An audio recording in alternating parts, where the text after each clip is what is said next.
Okay, so I got the kids off the bus. I had to collect myself a little bit.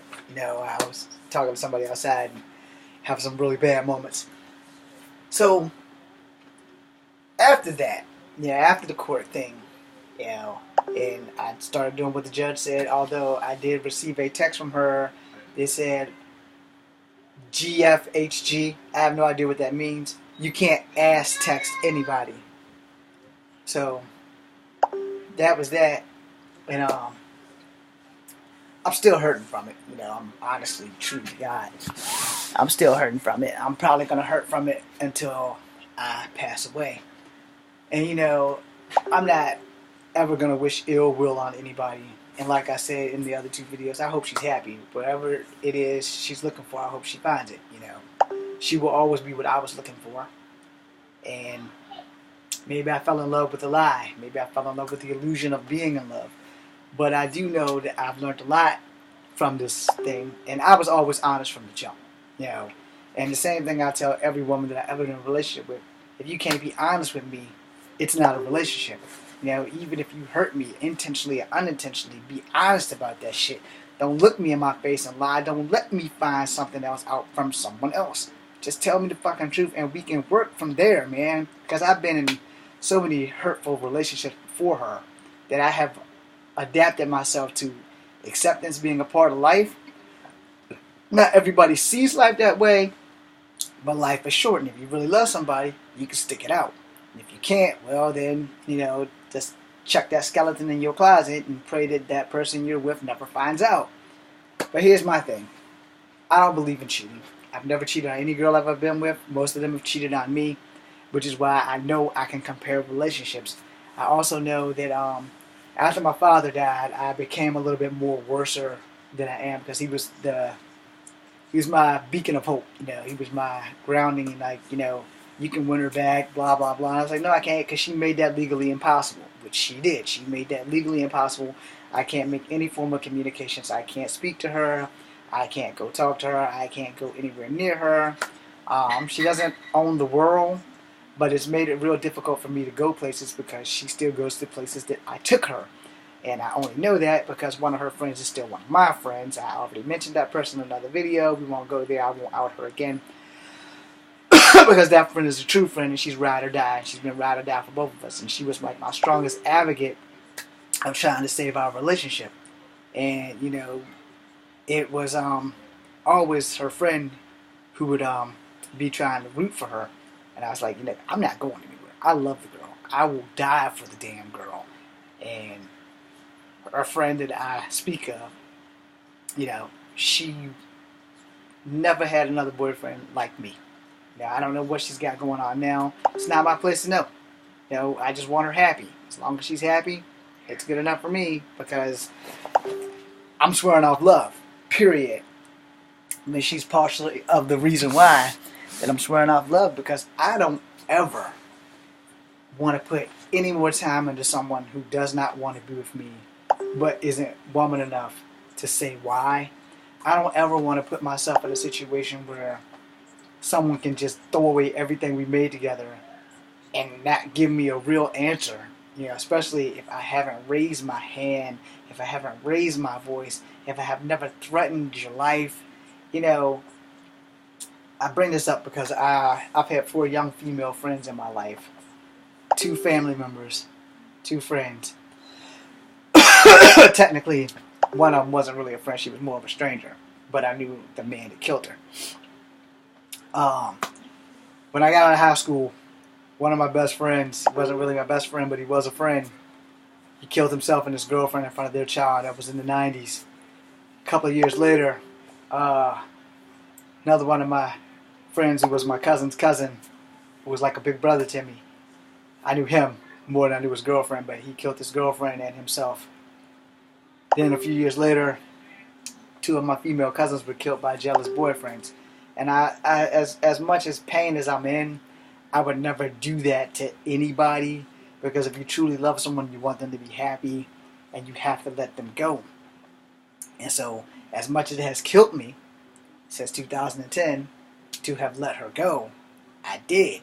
Now, like I said, I fought and fought and fought, until I couldn't fight no more because she made it legally impossible. Once that happened, it was a done deal. There was nothing else I could do outside of that. When there's nothing else you can do, you do nothing. And a lot of praying. Yeah, I did a lot of praying.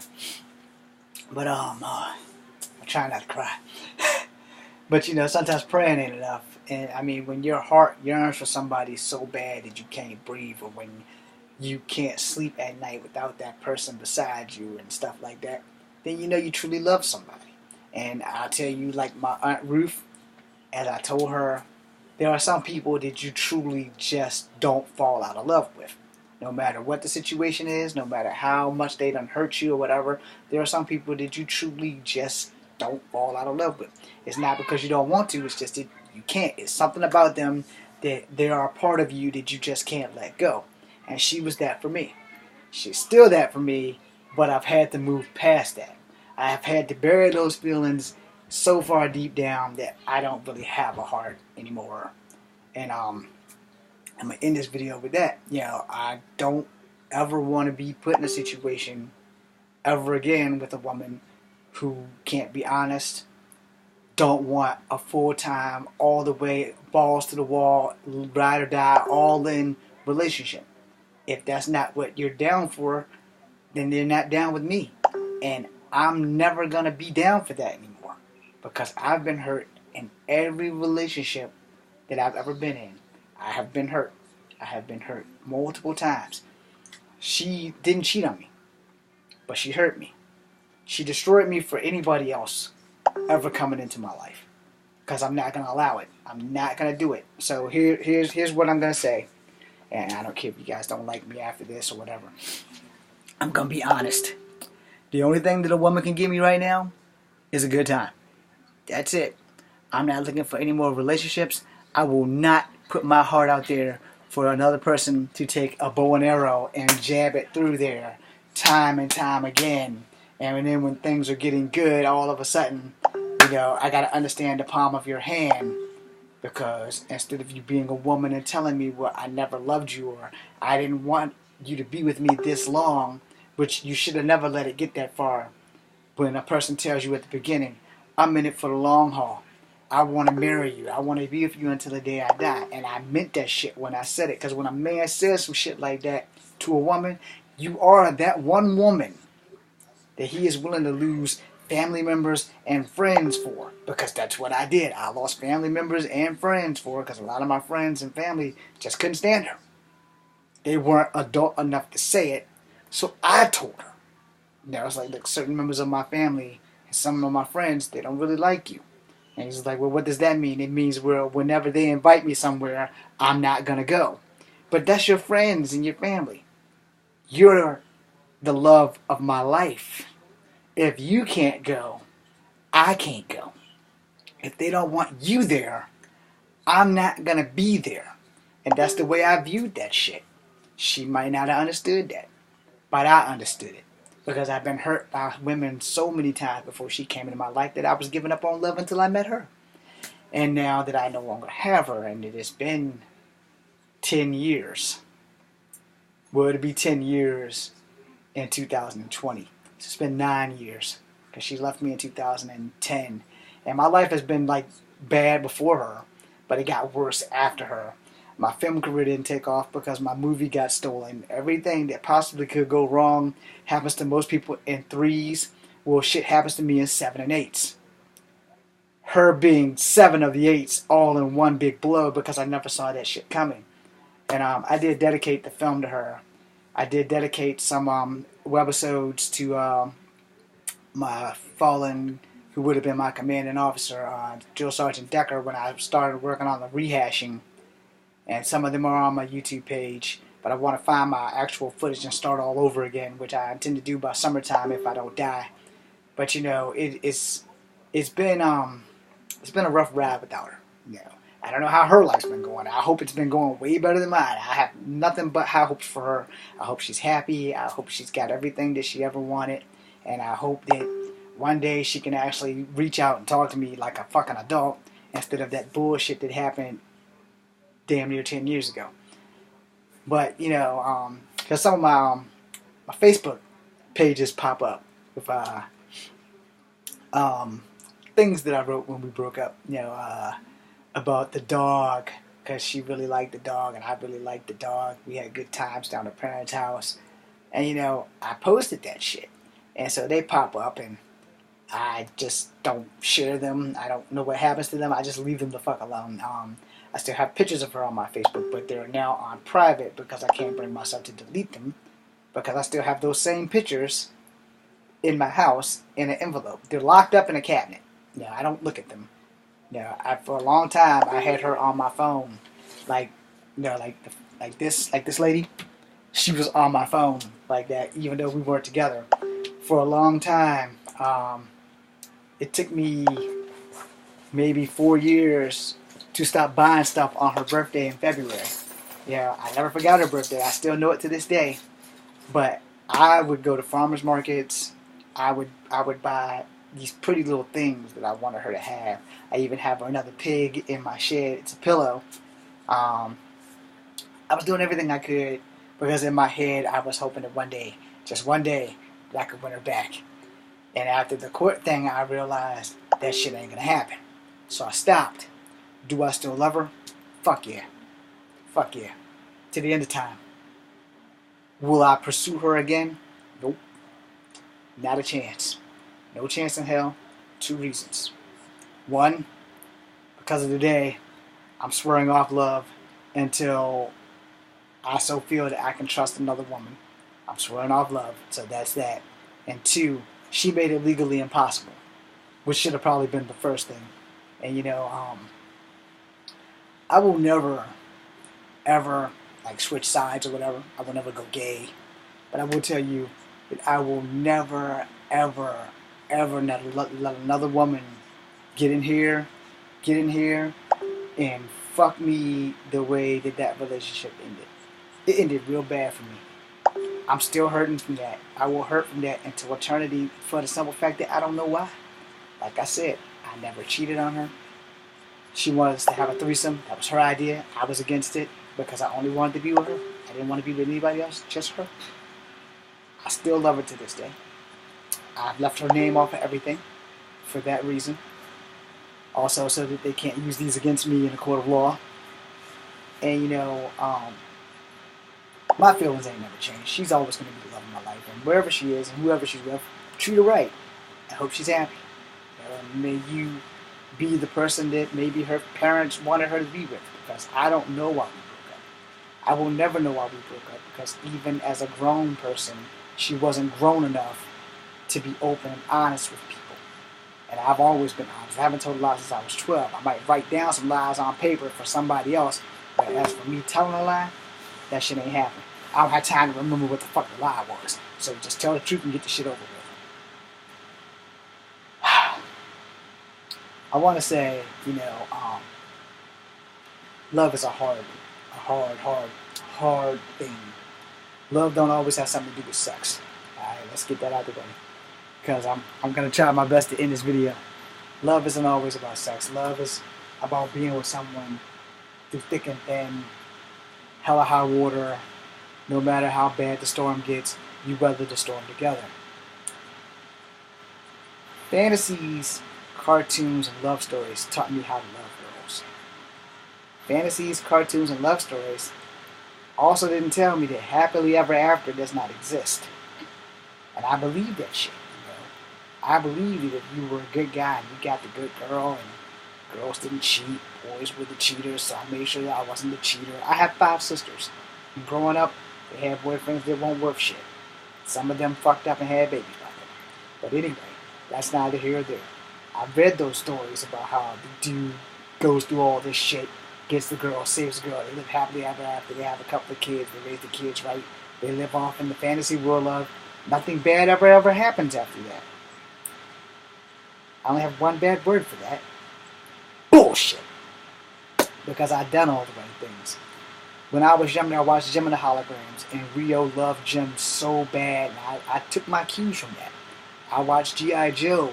Flint loved Lady J so bad, he even had an episode with jealousy in it. And I taught myself as a young kid, before I got into relationships, after getting into relationships that just didn't work out, their jealousy kills things. So I never got jealous. And since she's prettier than me, you get grateful. It's like, this hot ass girl is coming home with me.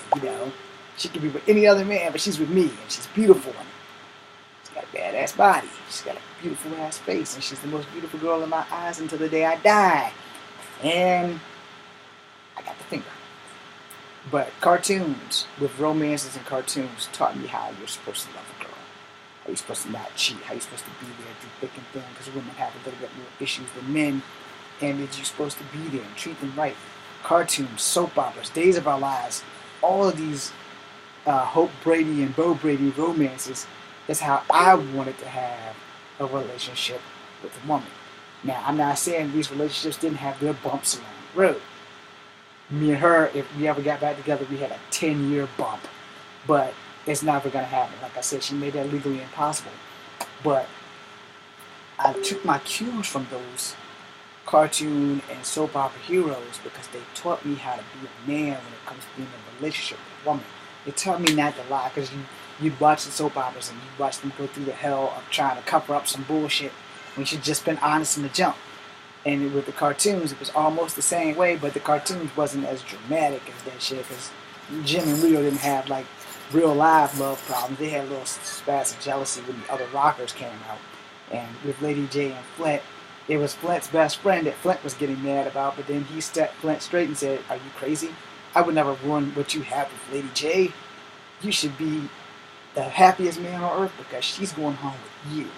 If anything, I envy what you got, And after that, at the end he says, what I saw wasn't what I thought I saw.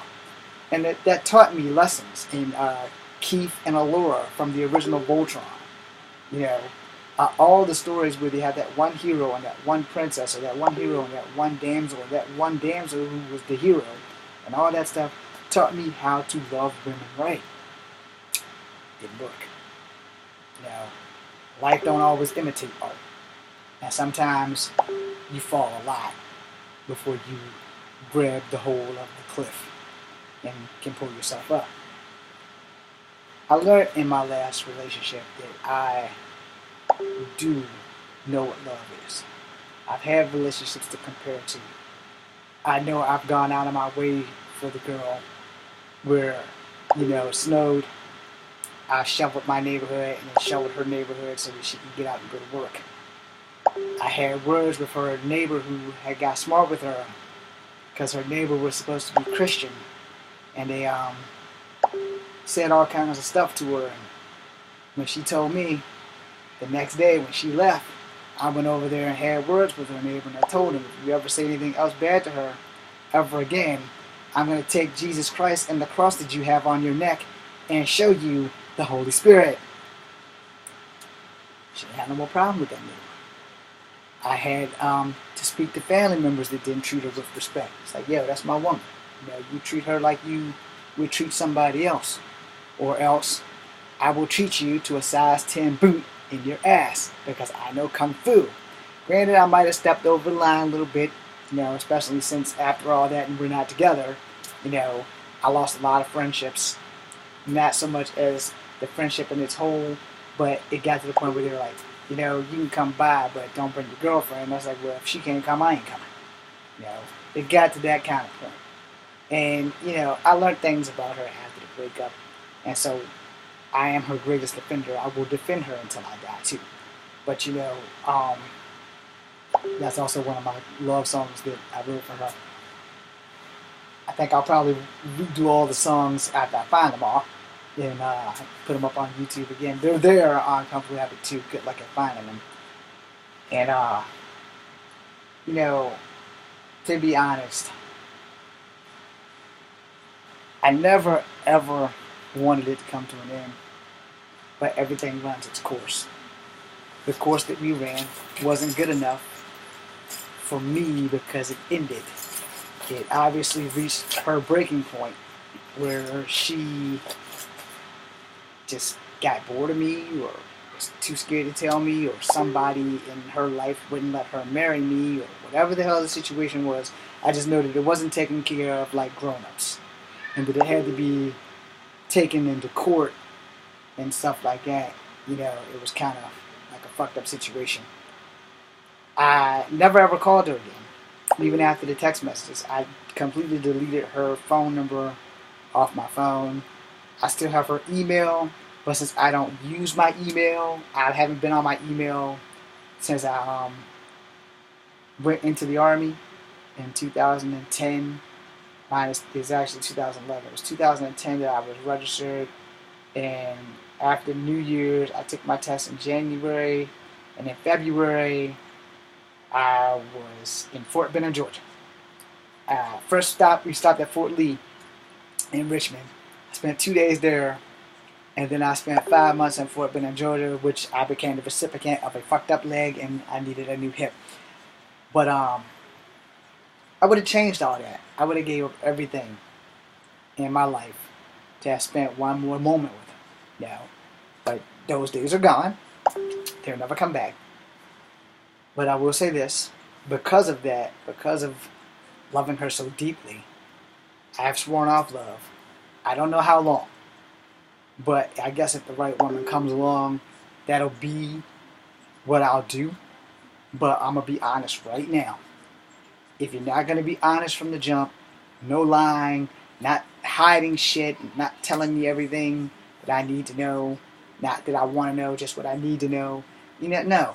If you're not all in, there's nothing. If we're just gonna have sex, then say that. But if we're gonna try to build something, I need to know from the jump what you're looking for. Because when I was with her, I was honest from day one. I asked if she had a boyfriend, she said no. I asked if she had a lover, she said no. I asked if she had kids, she said no. She was fucking perfect. Because that way she didn't have anybody tying her down. She wouldn't have had no kids that had to come before me. Not saying that's a bad thing. I have dated a girl with kids. Kids always come first. I understand that. But at the same time, when you're in a relationship with a woman with kids, her kids are always going to be first. And unless you marry her, you're pretty much fucked. So that's just it. You have to accept that her kids are always going to be priority. And there's nothing wrong with that from the women's side, alright? There's nothing wrong with that. If you're a man and you're strong enough to deal with that, thumbs up to you. I have raised kids that aren't mine. I'm not strong enough to deal with that, which is why that's always my second question. Do you have kids? Because I need to know what I'm getting into beforehand. I need to know if the daddy's going to be showing up at all hours of the day and the night and causing problems between me and her because she may have done shit for him that I couldn't get her to do for me.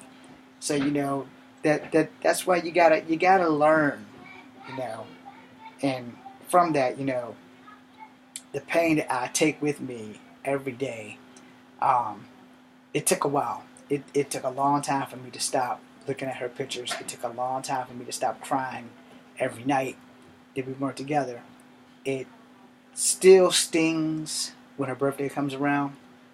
It still stings when the day we met comes around and when the day we broke up comes around. Those are the 3 days that I probably cry the most next to the day my father died. Outside of that, I have to swear off love because I can't go through another heartache. And at 45, I don't have time for games. So, since people want to play games, you can play them with someone else. The only games I'm playing is PlayStation. You don't play with people's emotions. You don't play with people's hearts. And you don't fuck people over because you've been fucked over. Because innocent people who haven't done anything to you, you don't hurt them because you've been hurt by someone else. Which is another one of my songs. It's called You Hurt Me Because Someone Hurt You. I wrote a lot of songs, man. Some might be hits, some might not. Our first snow was like my favorite because that first night that it snowed, we were separated. But I made everything I could move heaven and hell to get to her back in that snow in 2008. And so once that was done, everything was going good, And right when we had met, I had just lost my job, so that kind of was an issue. So that was like the last trip to Canada because I gave all my money up to go to Canada with the wheelchair basketball team. And I went through a lot. I've been through a whole lot. And before her, I was pretty much ruined for girls to begin with, so I can't blame any of that on her. But I can say this, because of her, because of knowing love and because of meeting her, I'm still alive to love. But I've sworn it off for the simple fact that there's no way in hell I'm ever gonna put myself through that shit ever again. It's not worth it. I don't give a damn what your race is. I don't have time for games. I'm not gonna do the love thing anymore. So if you're looking for a man who's looking for love, I'm not that guy. If you're looking for friends with benefits, you can put me on the checklist on that, because I can do that. No feelings attached sex, I can do that. But like, if you're looking for love, man, I can pray for you.